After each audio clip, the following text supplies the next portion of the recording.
Welcome back to the Under Construction podcast, where we talk with the leaders behind the built environment. So today I'm joined by Robert Hartelust. With over 25 years in the construction industry, he has held executive level positions with Skanska and BNBuilders prior to finding his own construction firm around 3 years ago. From starting out in the field to developing into a senior leader with some of California's top contractors, I'm looking forward to talking about his story of entering the industry and his career journey to date. So let's get started. It's a pleasure to have you on the podcast, Rob. How are you doing today? Doing great. Nice to meet you, Olivia. Good, great to hear that. Well, I want to just start by kind of heading back to the start of your career, Rob, and really talking about what influenced your decision to get into the construction industry. Well, my dad's dad was an engineer. He worked all over the world on nuclear power plants, and it kind of interested me because he stayed so busy so late in his life. He was busy at work, probably into his early 70s, and it didn't seem to ever really affect his lifestyle with any economic changes. He was just always really busy. And I was fascinated by that, and got to thinking about it, and it became pretty easy that engineering is one of those trades that connects you to everything, and there's always a need for engineering and construction. We all need built spaces. You and I are both very far away from each other right now, but both in a built space that someone cared about and imagined, put on paper, and then it was built into place, and taking nothing and turning it into something is just really fascinating to be a part of that creation. So loved it from that moment, and then I went through engineering school and worked with Habitat growing up too. That was probably a big element for me, was working with Habitat for Humanity as a young person, and just learning about what it took to build, and being able to work in the dirt, and it was fascinating. I was hooked, and I still am. No, well, that's great to hear. And what was really kind of your first role in the industry then?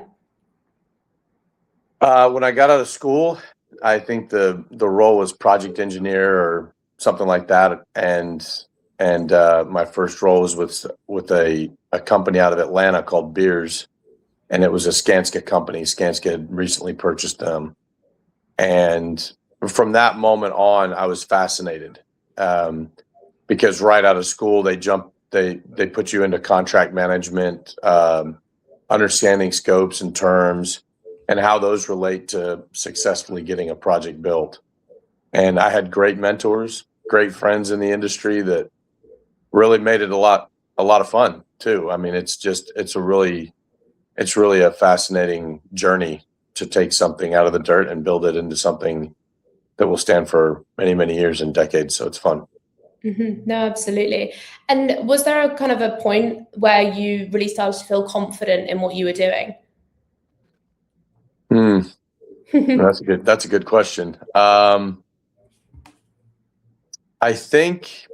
I think as we were getting closer to completing the stadium for the Houston Texans, I was a superintendent on that project, and I think our team there had a great chemistry to where we all kind of felt like we wouldn't be able to fail. And I think that was the time when I probably gained, that was my first feeling of true confidence in what we were doing, was because our team was so very well put together. And as we closed in on the completion of that project, I think that's probably when I felt it the first time. And I think it just builds over time, if I could be honest, Olivia. I don't know that you're ever supremely confident that you have it all figured out at all. Mm-hmm. But you feel confident that if somebody brings you something new, you'll know pretty quickly how to adapt to it. And I think that's probably the closest to true confidence I could I could share. And I think that's a great point, though. It gives those maybe listening the reassurance that if you're not feeling 100% confident in kind of all aspects, and when can you really be, with construction, you get thrown different obstacles daily, then, that kind of builds and you just kind of adapt. So no, I think definitely a great lesson. And then, so fast forwarding to today, Robert, what's your sort of current role like as the owner of, your own firm? Well, having worked for such big companies and wonderfully organized companies, you start to really appreciate their organization when you're running your own. I think one of the things that I probably love about what I'm doing right now is really the autonomy to adapt certain practices when we think they're necessary, pursue projects that maybe I wouldn't have ever considered before, and also maybe more or less having the freedom to explore those methods we were talking about before that perhaps before maybe I would have been very comfortable, giving myself time and space to learn more about them and seeing where we can adapt them for the new generation of builders. We're adapting things like robotic elements in certain areas where you've got automation happening in our industry that can help. I think we're far away from anybody building a construction robot that's going to take over. I think there's too much of that creative element from humans that's just makes it more beautiful that way. Mm-hmm. But we're also seeing some great places where artificial intelligence helps us aggregate data. So if I told you my role as the owner was more innovative, I think that probably would have shortchanged it. But I'm having a lot of fun seeing where some of these new innovative ideas can help a construction company, especially a small one like mine. So. No, amazing. What kind of led you originally to make the decision to branch out and, be your own boss at the end of the day? Let's see. I think first, it was the ownership of my time. I was,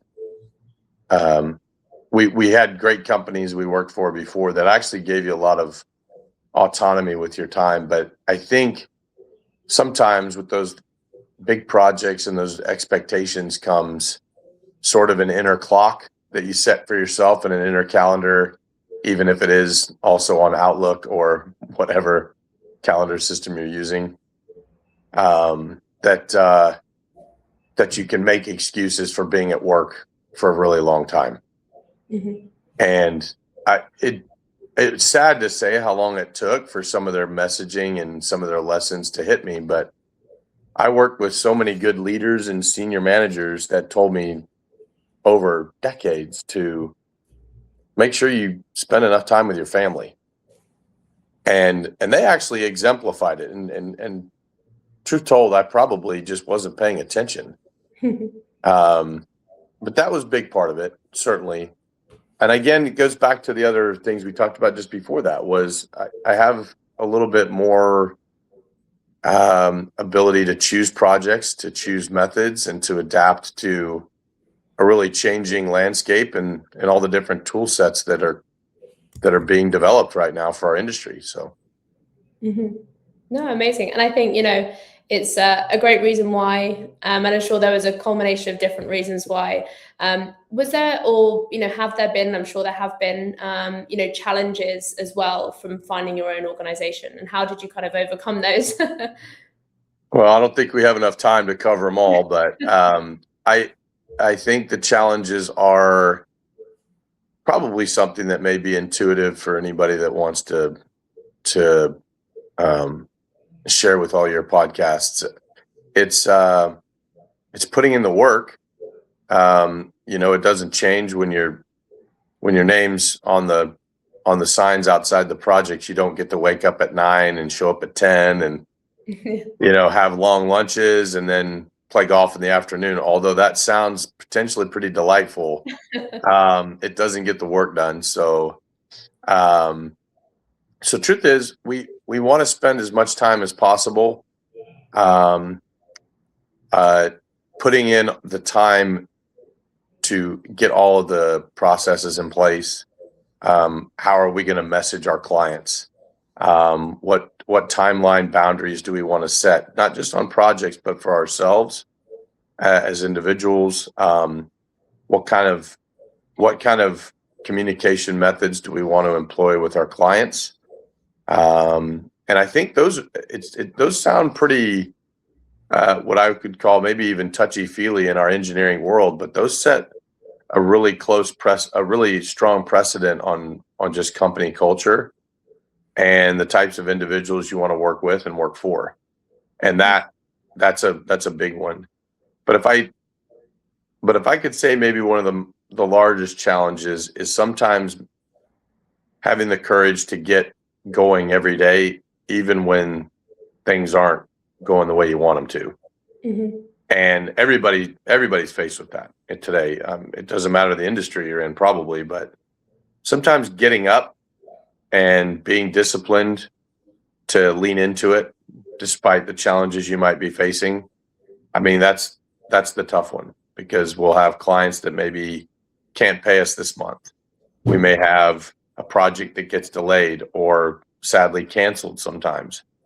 And, when you're with a big company and your paycheck comes on Friday, no matter what, mm-hmm. you can get pretty insulated from those changes, those impacts. But when you're running your own company, you have to be willing to get up no matter what and just lean into it. And I'd say that's probably the biggest one. Absolutely. That resilience, self-motivation is super important. And I can say that myself, being a founder as well. And then, so in terms of your career path to date, Robert, I'm really intrigued, and I'm sure a lot of listeners will be as well, if they find themselves in a similar role of how you kind of moved and transitioned from starting out in the field as a superintendent and grew into kind of your project executive roles. Well, it's interesting. I think there's some space for us to explore this even later in our conversation, but I can say this. I believe the best mentors I ever had all spent significant time in the field. Mm-hmm. And I wondered about that too. And now that, when you get older, sometimes you find some space you can, in a disciplined way, set aside for just a minute of reflection, just thinking about how things are, just taking a look around. And I wondered about that. And I think the reason is this. I think the reason is our industry is about construction. We build. And I think it can get easy, it can be easy for members of our teams to get lost in the paperwork. And that's not bad. The paperwork is important. I mean, proper contract writing, good estimating, great contract administration, schedule administration, all those things, those are all important. And I'm certainly not discounting them, but they are elements that help you build. And the build is the primary focus, in my opinion. And so from those folks that taught me from the field, I think what I learned was never lose sight of what our objective is, and that is to build the project. And if you focus on the elements that make every day a productive day in the field, a lot of the rest of the stuff sort of irons itself out. If you lose focus on that and you start to maybe focus on some of the more tangential elements, it can serve as a distraction, and actually a welcome one, because we love marking things off that to-do list. We can show up in the morning, we can have our 10 things or our top 5, and you start clicking those off and you feel like you're very productive. But the real question that I was able to start answering myself as my time in the industry grew was, yeah, I'm getting things done, but is it effectively moving the project forward? Yes, did I Yes, did I send that email? Yes, but did that help me put more work in place? Or did that help me win a fight or win an argument or satisfy someone's question and answer? That's not unimportant, but it's not the primary objective. It's definitely secondary. So I think that would be probably my takeaway from the field was I learned more about what it took to keep the project moving forward, and then let all of my other decisions and actions about that day be driven on that and around that. Amazing. And what do you think did kind of help you stand out as you progressed? Well, maybe the willingness to have the hard conversation. Hard conversations don't have to be painful. And I think that was probably a thing that took me a minute to learn. I had some really good mentors in that, and Tom Harrell, Steve White, Lenny Lemoyne, lots of Frank Falciani. I mean, the list is pretty long, but I think all of them taught me a way of dealing with people in difficult situations where it didn't have to be an attack. It didn't have to in the end be an us versus them. Because at the end of our projects, you're not going to get there all by yourself.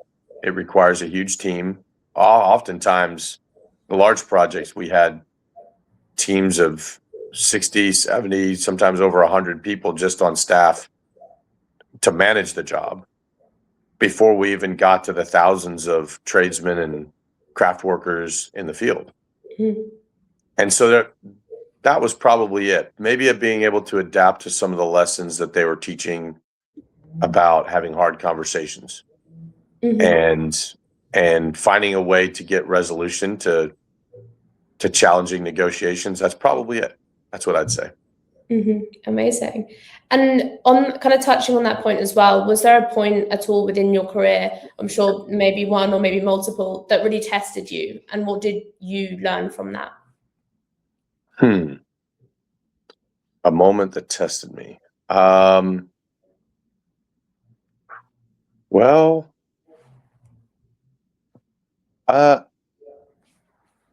wow. I don't know. I think there's been a couple. Yeah.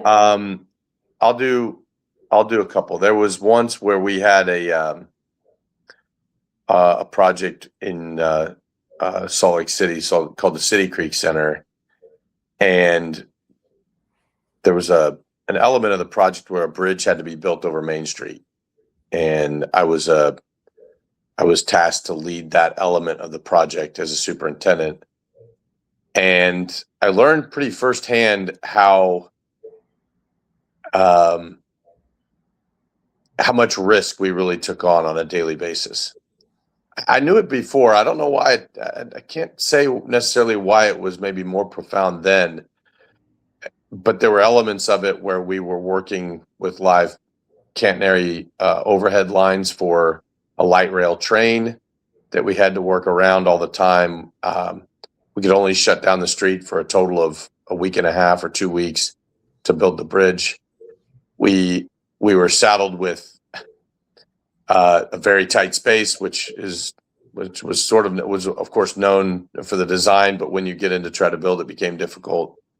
And so I think working through that, it really brought a lot of elements into focus that I probably over the years could have assumed were maybe a bit more disparate, a little bit more separated.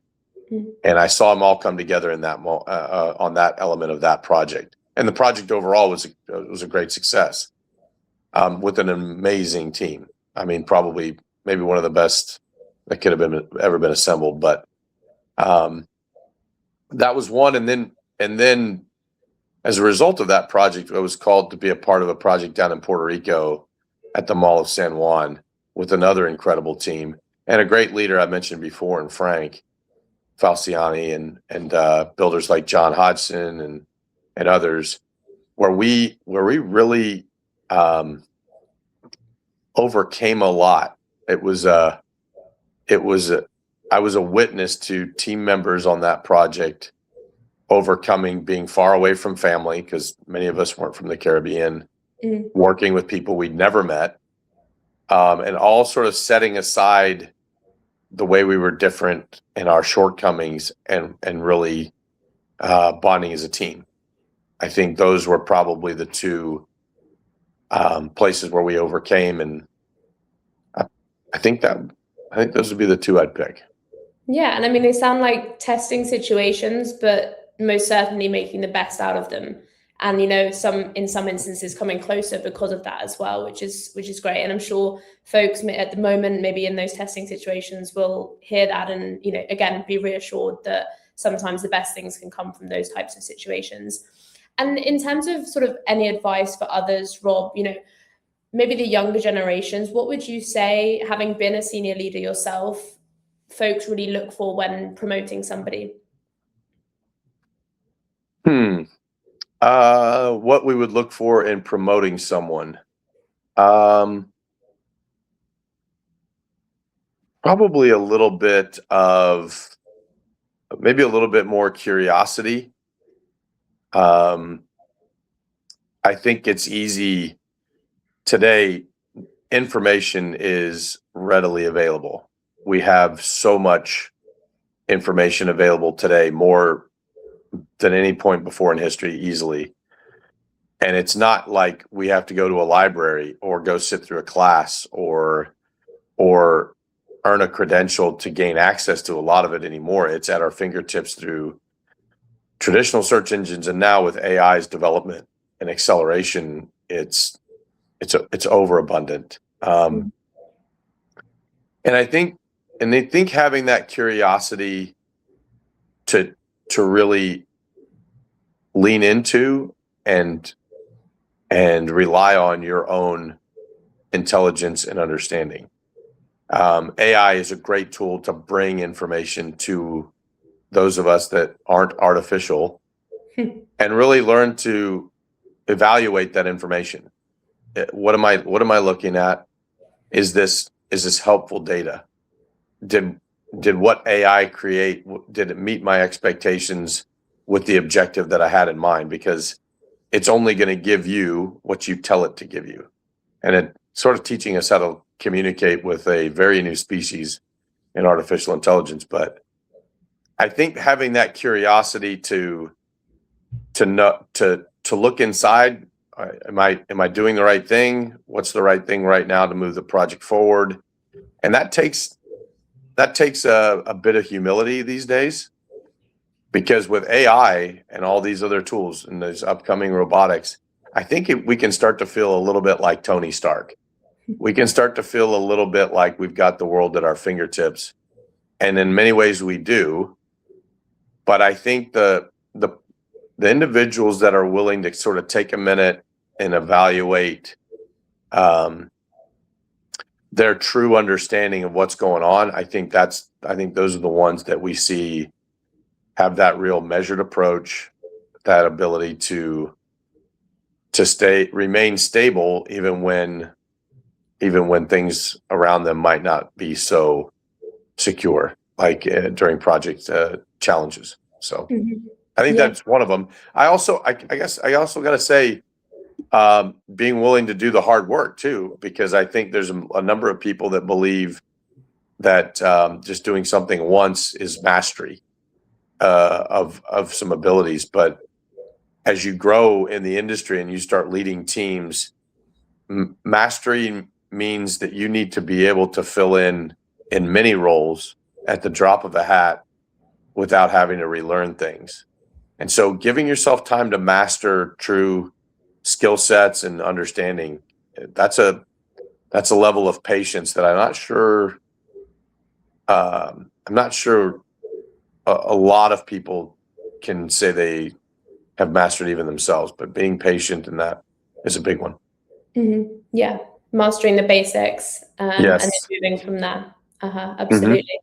And with that in mind, I mean, you touched on some skills there, you know, the ability to interpret AI and the information it's giving you and things like that. What sort of other skills do you think in the next sort of 5 to 10 years, seeing where the industry is going, will matter most and will be the most important? I actually believe it's moving some of that knowledge base back to the field. And we started there in our conversation, but I think our builders need to be masters of the assemblies. They need to know when they walk out of the office or they walk out of that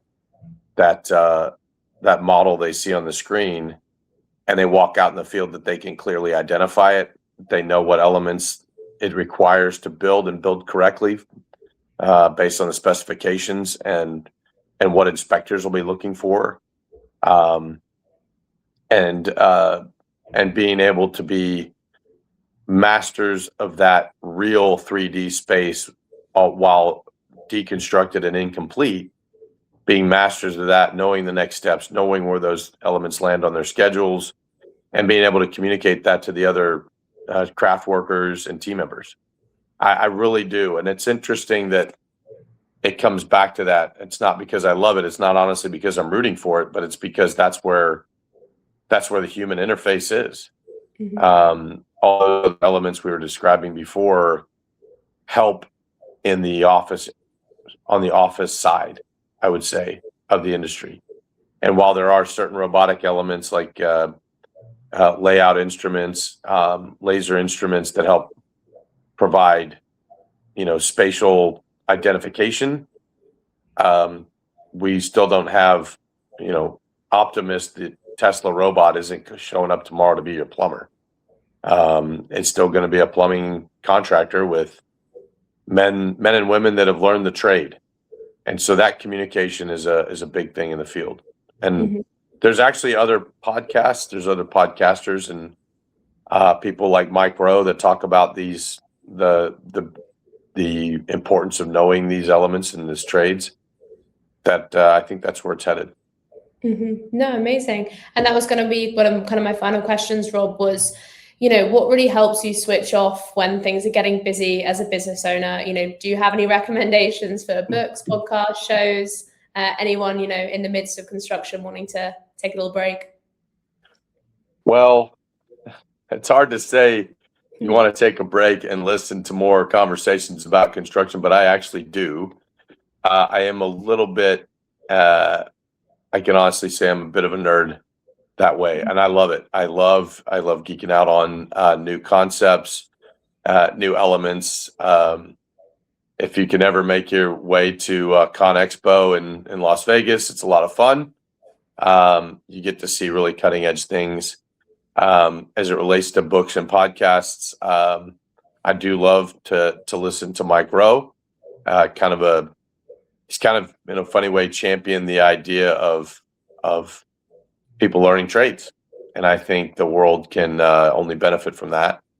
And it helps our industry. It helps everyone because we get more built environments. But I also listen to other podcasts too. I'm not sure. I definitely like listening to. I've been listening to Joe Rogan forever. He's a funny guy. He has really interesting people on there with really interesting topics. Some like UFOs that I got to be honest with you, I can't say that I'm a really 1,000% interested in, but it's fun. But I like listening to music. I can ask if I were to tell you one of the things that sort of unlocks me if things are getting a little frustrating, it's music. And I'll listen to anything classic. I'll listen to rock and roll, even old stuff, new stuff. My kids help me with some of the new stuff, which is good. But music's a big thing, and I rely a lot on my faith too. So I probably have a breadth of tools, Olivia, that I have to lean on when things get frustrating. But music, interesting, listening to interesting people on podcasts, and my faith. Those are the three. Amazing. No, and it's always good to have that escapism, irrelevant of whatever industry you're in, for sure. But look, thank you very much, Rob. I appreciate you coming on and talking us through your story. I'll see everyone else on the next episode. Thanks again. Take care.